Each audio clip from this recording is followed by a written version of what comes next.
The billion-dollar joke: how a tennis legend turned a crocodile into a fashion empire. A journalist's joke about a tennis star's playing style accidentally created a billion-dollar fashion empire that still thrives today.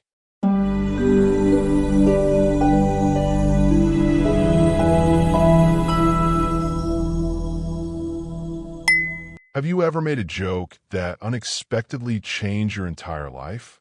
For René Lacoste, a casual nickname and an embroidered crocodile on his tennis blazer evolved into one of the world's most recognizable fashion brands. This seemingly simple logo, born from a journalist's playful observation, would eventually adorn millions of garments worldwide and create a legacy worth billions of dollars. Hello, amazing viewers, and welcome back to LMJ English. I'm thrilled to have you join us today for another fascinating story that combines sports history, entrepreneurial genius, and the power of personal branding.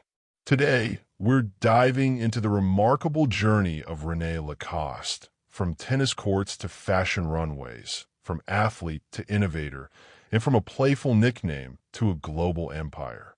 Before we begin this incredible story, if you haven't already, please take a moment to hit that subscribe button and turn on notifications so you never miss our educational stories that help you learn English while discovering fascinating histories. Your support means the world to us. Now let's travel back to early 20th century France and meet the man behind the crocodile, the tennis prodigy with something to prove. Born into privilege on July 2nd, 1904, in Paris, France, René Lacoste emerged from a background of wealth and social standing. His parents, Jean-Marie Madeleine Law and Jean-Jules Lacoste, were prominent members of Parisian high society, affording young René a life of opportunity and comfort. Yet despite his advantages, René would forge his own path through determination and an unexpected passion for tennis that blossomed when he was just 15 years old. What began as a casual interest quickly transformed into an all-consuming ambition. René approached his father with his dream of pursuing tennis professionally, a proposal that was initially met with skepticism. Jean-Jules Lacoste, unimpressed by his son's early skills on the court and concerned about the viability of such a career, was reluctant to endorse this path. Eventually, however, the father presented his son with a formidable challenge that would define René's early career: become a world champion within 5 years, or abandon tennis entirely. This ultimatum might have deterred many, but for René, it became the catalyst for an extraordinary commitment to excellence. He embarked on a rigorous training regimen, dedicating himself completely to mastering the sport. His first major tournament came in 1922 at the prestigious Wimbledon Championship. Though he suffered defeat in the first round, a disappointing outcome given his father's expectations, René refused to be discouraged. The following year, he traveled to the United States for his second major tournament, where he progressed to the fourth round before narrowly losing to Cecil Campbell. Each match, whether victory or defeat, became a stepping stone in René's development. His diligence began to yield results when in 1923 he secured a coveted position on France's Davis Cup team.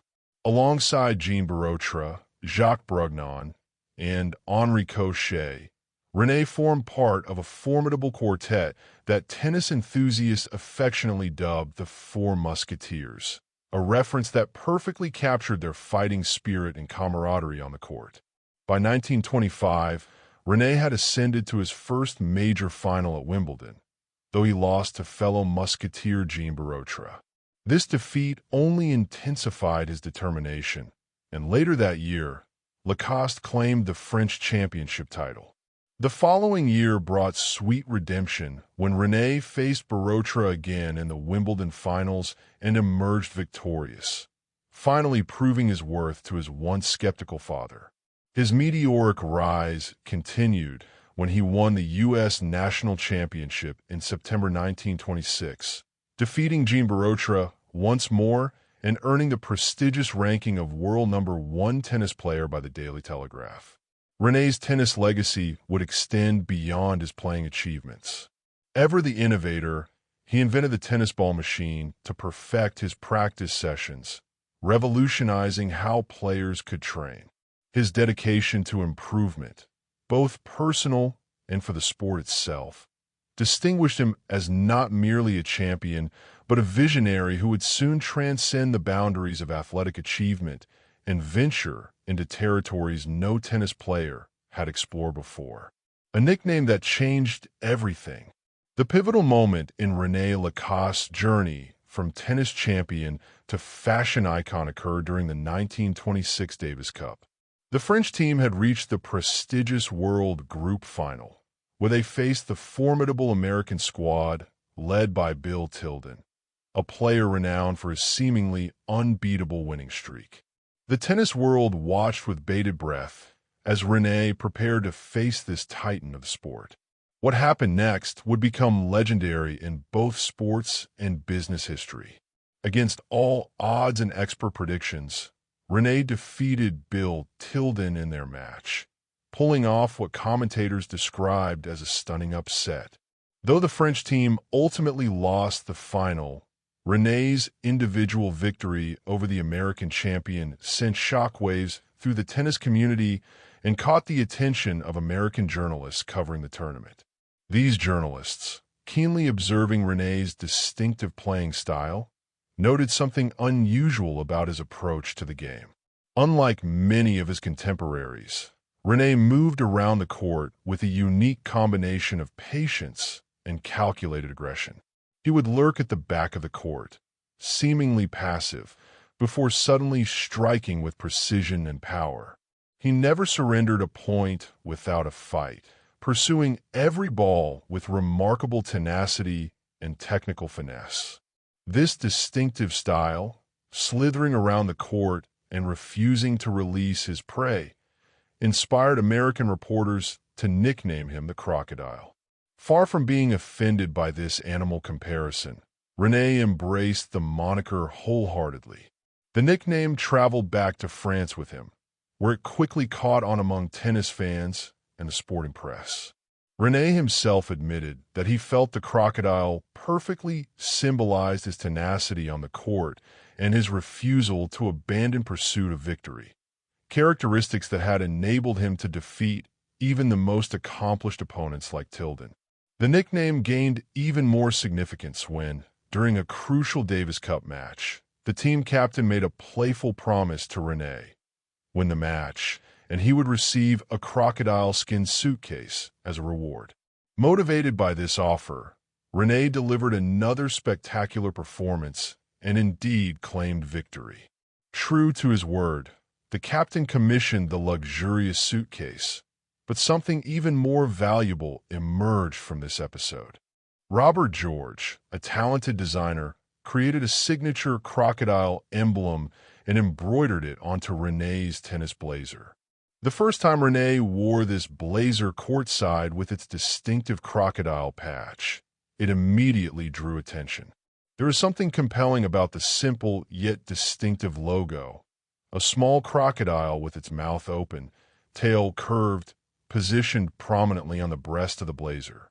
Though initially just a personal embellishment celebrating his nickname, this crocodile emblem would soon become one of the most recognized logos in fashion history.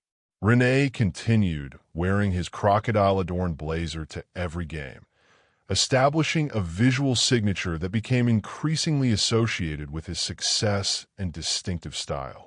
It would take 5 more years before this personal symbol would evolve into something far bigger than either René or the journalists who had playfully bestowed the nickname could have possibly imagined. From tennis courts to fashion runways, René Lacoste's transition from elite athlete to fashion pioneer began with a practical problem he had personally experienced on the tennis courts. The traditional tennis attire of the 1920s consisted of long-sleeved, button-up shirts that were restrictive, uncomfortable, and poorly suited to the physical demands of competitive play.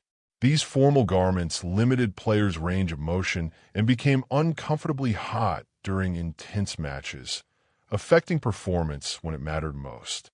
Drawing on his first-hand knowledge as a player, René set out to design something better, a garment that would prioritize comfort and functionality without sacrificing style.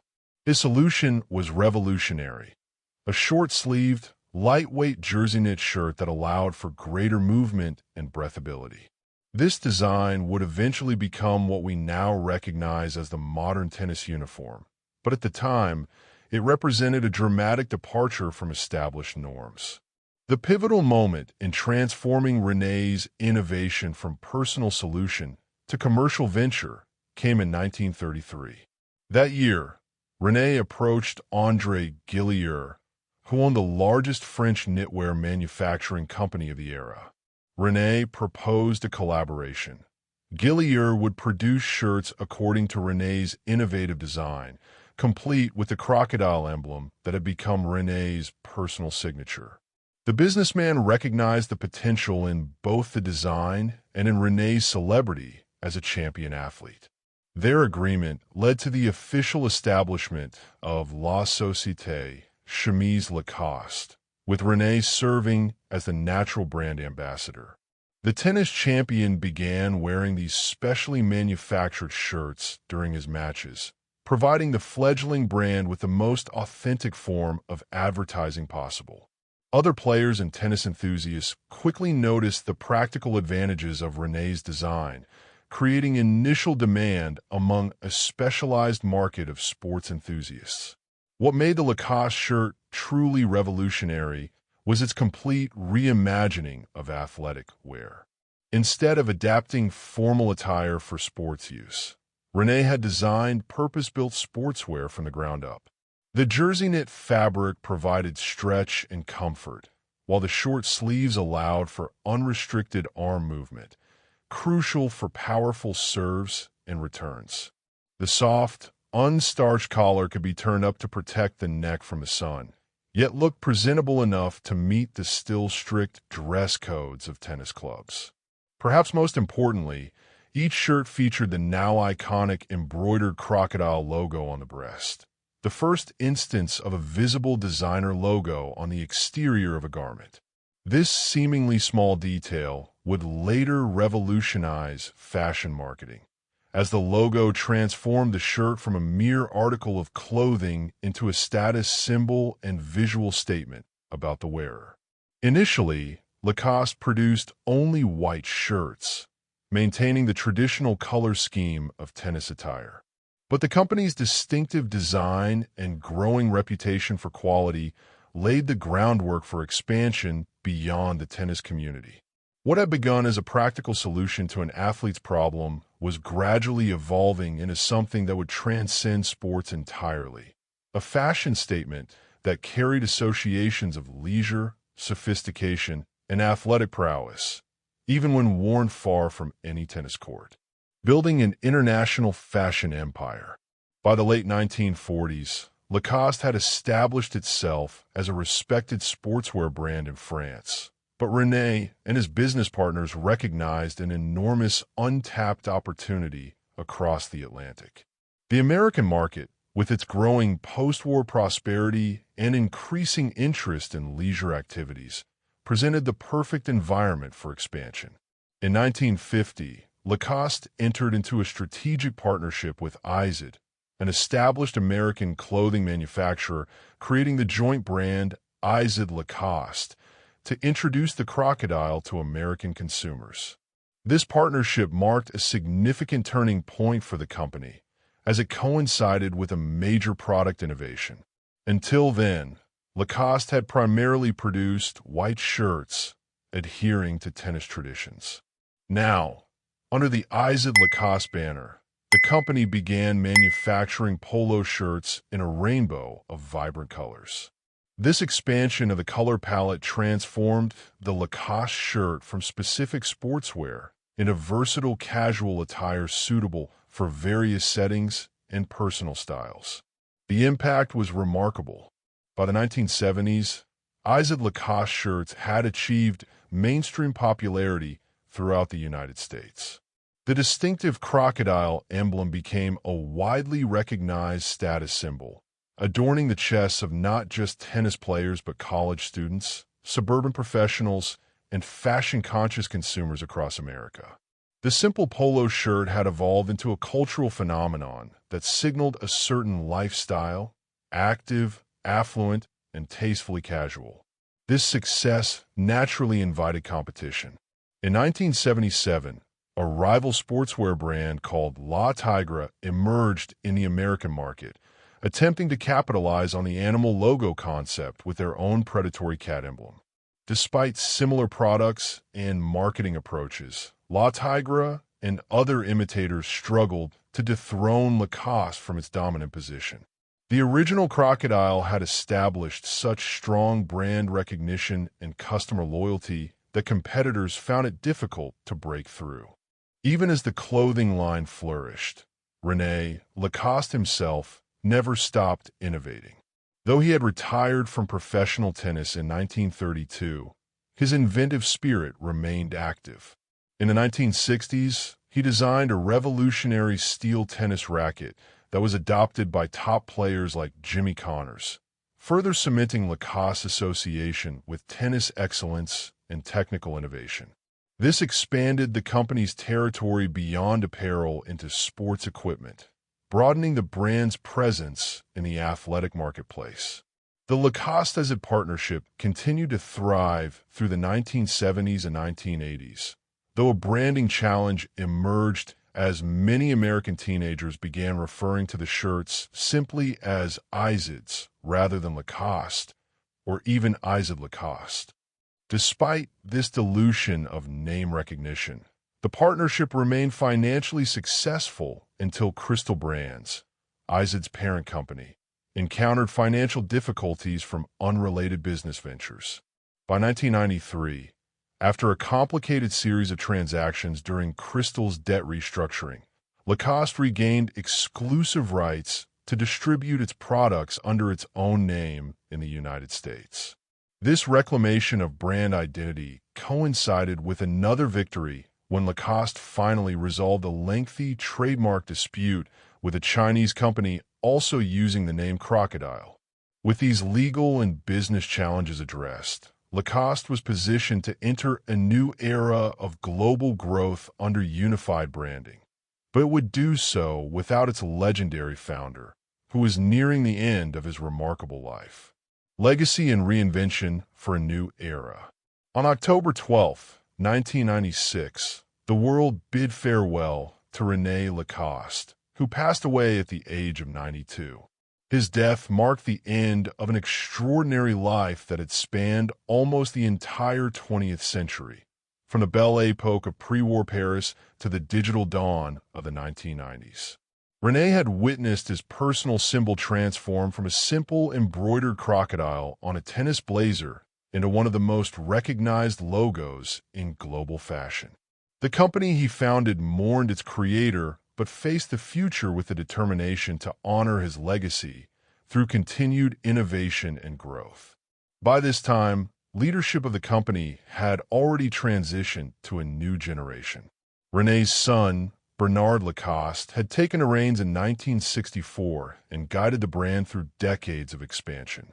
Bernard had overseen the sometimes complicated relationship with Azad and had been instrumental in reclaiming the company's full identity in the American market. However, Bernard's health began to decline in 2005, and he passed leadership to his younger brother, Michel Lacoste, who had worked alongside him for years. Bernard died in March 2006, and once again, the company found itself navigating a period of transition while mourning the loss of a visionary leader. Under Michel's direction, Lacoste embarked on a strategy of careful brand licensing that allowed for expansion while maintaining quality control. Although the iconic polo shirts were now being manufactured under license in countries like Thailand and China, the company maintained strict oversight of design and production standards. This approach enabled Lacoste to grow its global footprint without compromising the quality that consumers had come to expect from the Crocodile brand. The new millennium brought significant modernization to Lacoste's operations and marketing approach. In 2000, the company appointed Christophe Lemaire as its new creative director, replacing Gilles Rosier. This change in creative leadership helped reposition Lacoste not merely as a sportswear company, but as a legitimate luxury fashion brand with broader appeal. Under Lemaire's direction, the brand began to appear on fashion runway shows, elevating its status in the industry and attracting a new generation of style-conscious consumers. Diversification became a key strategy during this period.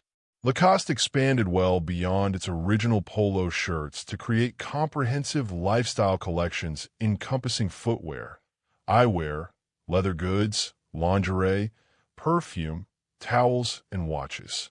Each product category maintained the brand's commitment to quality and casual elegance, while displaying the iconic crocodile logo that unified the expanding Lacoste universe.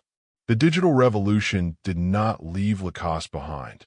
In 2007, the company launched its e-commerce platform for the U.S. market, enabling direct-to-consumer sales and creating new opportunities for brand storytelling in the digital space. By 2010, Lacoste had embraced contemporary marketing techniques, including partnerships with celebrity brand ambassadors. Tennis remained central to the brand's identity, with star players like Novak Djokovic signing on as the new Crocodile, a direct nod to René's legacy and the brand's sporting roots. Today, Lacoste stands as a testament to the enduring power of René's vision. The brand that began with a nickname and a joke about a crocodile has grown into a global fashion empire valued at billions of dollars. The René Lacoste Foundation continues his legacy beyond commercial success, helping children access sports programs in schools and creating supportive communities, ensuring that the crocodile symbol represents not just style and quality, but also positive social impact. From tennis courts to fashion runways, from a simple embroidered emblem to a global icon, the Lacoste crocodile continues to evolve while remaining instantly recognizable across continents and generations. What René Lacoste created transcended both sport and fashion to become something truly timeless. Proof that sometimes the most successful ventures begin with something as simple as a nickname that sticks. And there you have it, dear viewers, the remarkable story of René Lacoste and how a playful nickname transformed into one of the world's most recognized fashion empires. From the tennis courts of the 1920s to the global fashion landscape of today, the little crocodile has journeyed far beyond what its creator could have imagined. What lessons can we take from René's extraordinary story? Perhaps it's that innovation often begins by solving a personal problem. Or maybe it's that sometimes the nicknames and jokes others make about us can become our greatest strengths if we choose to embrace them. Whatever inspires you most from this tale, I hope it encourages you to look at challenges and opportunities in your own life with renewed creativity. If you enjoyed this story and found it helpful for your English learning journey, please take a moment to like this video and share it with friends who might also benefit. Your support helps our channel grow and allows us to continue bringing you fascinating stories that make learning English both educational and entertaining. Don't forget to leave a comment below sharing your thoughts. Have you ever owned a Lacoste product? Did you know the story behind the crocodile before watching this video? I'd love to hear your perspectives and experiences. Thank you so much for joining me today on LMJ English. Until our next story, keep practicing your English, stay curious about the world around you. And remember, behind every iconic brand lies a fascinating human story waiting to be told. See you next time. Vocabulary list in English. Legacy. Noun something that is passed down from an earlier time or from a person who has died. Example. René Lacoste left behind an incredible legacy that continues to influence fashion and sports today. Tenacity. Noun, the quality of being determined to do something and not giving up easily. Example, René's tenacity on the tennis court earned him the nickname the Crocodile. Prestigious, adjective, respected and admired, usually because of being important. Example, winning the prestigious Wimbledon championship was a major goal for René early in his career. Embroidered, verb, decorated with patterns sewn on a cloth. Example, the embroidered crocodile logo became the signature element of all Lacoste products. Innovation, noun, a new idea, method, or product. Example, René's innovation in tennis shirt design revolutionized sports apparel forever.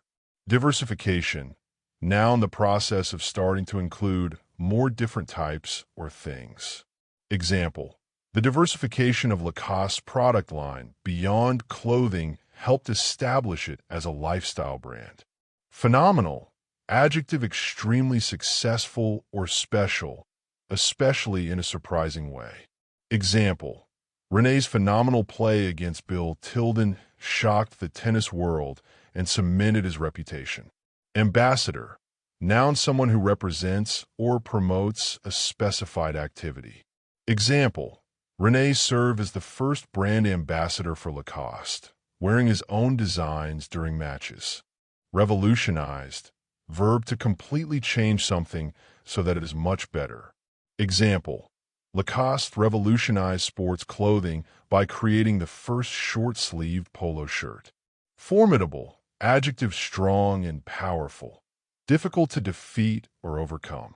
Example, the French Four Musketeers formed a formidable tennis team that dominated international competitions. Transcended, verb, to go beyond the usual limits of something. Example, the Lacoste brand transcended its origins in tennis to become a global fashion phenomenon. Trajectory, noun, the path followed by someone or something as they move through time. Example, René Lacoste's trajectory from athlete to entrepreneur was marked by innovation at every step. Distinctive, adjective, having a quality or characteristic that makes something different and easily noticed. Example, the distinctive crocodile logo made Lacoste products immediately recognizable. Ultimatum, noun, a final demand or statement of conditions. Example, René's father gave him an ultimatum to become a world champion within 5 years. Skeptical, adjective, having doubts about something. Example, Jean-Jules was initially skeptical about his son's tennis career prospects. Reimagining, verb, to think about or consider something in a new or different way. Example, René succeeded by reimagining what tennis clothing could be. Reinvention, noun, the action or process of changing something completely to make it better. Example, the reinvention of Lacoste as a luxury fashion brand helped it remain relevant. Culmination, noun, the highest point or final result of something. Example, the Lacoste empire represents the culmination of René's vision and business acumen. Emblematic, adjective, representing a particular quality or idea.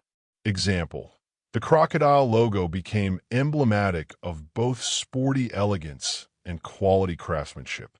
Venture, noun, a business enterprise or project that involves risk. Example, René's venture into sportswear manufacturing proved to be incredibly successful.